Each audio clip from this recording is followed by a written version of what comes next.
Iran যেন কিছুতেই পারমাণবিক ক্ষমতা অর্জন না করতে পারে, সেজন্যই তাদের ওপর পরিকল্পিত হামলা করে বসে ট্রাম্প নেতানিয়াহু। আর সেটি কাল হয়ে দাঁড়িয়েছে তাদের ভাগ্যে। তাদের বিমান হামলার পর থেকে প্রতিশোধ নিতে মরিয়া হয়ে উঠেছে সাহসী মুসলিম দেশ ইরান। আর তাই একে একে মার্কিন ঘাঁটি, স্থাপনা, দূতাবাসে ধ্বংসযজ্ঞ চালাচ্ছে তারা।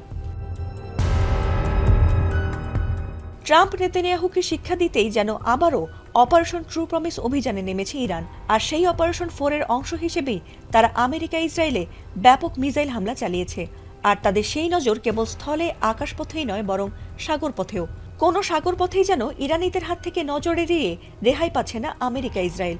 তাদের জাহাজ দেখা মাত্রই নির্ভুল নিশানায় মিসাইল দিয়ে উড়িয়ে দিচ্ছে ইরানের ইসলামী বিপ্লবী গার্ড বাহিনী।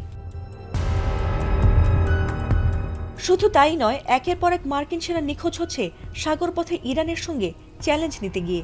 আর সেই ধারাবাহিকতায় এবার ভারত মহাসাগরে আমেরিকার যুদ্ধজাহাজ নজরে আসা মাত্রই সফলভাবে মিসাইল হামলা চালিয়েছে ইরান। আর সেই হামলায় আগুন ধরে যায় দুটি জাহাজেই।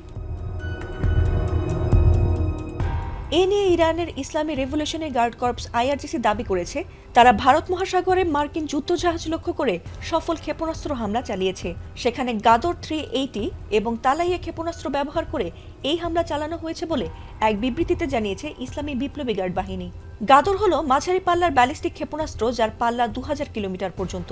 অন্যদিকে তালাইয়া একটি কৌশলগত ক্রুজ ক্ষেপণাস্ত্র ব্যবস্থা, যা 1000 কিলোমিটার পর্যন্ত লক্ষ্যবস্তুতে আঘাত হানতে সক্ষম এবং মাঝপথে লক্ষ্য পরিবর্তনের ক্ষমতাও রাখে।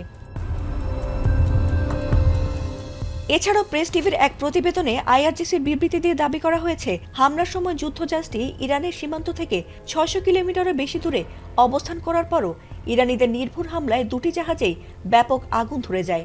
IRGC তাদের এই সফল মিসাইল হামলাকে ট্রু প্রমিস 4 এর একটি অভিযানের অংশ বলে জানিয়েছে। যদিও যুক্তরাষ্ট্র বা ইসরায়েলের পক্ষ থেকে এখনো পর্যন্ত এই দাবির কোনো প্রতিক্রিয়া পাওয়া যায়নি। ফাতিমা সুলতানা, ATN বাংলা।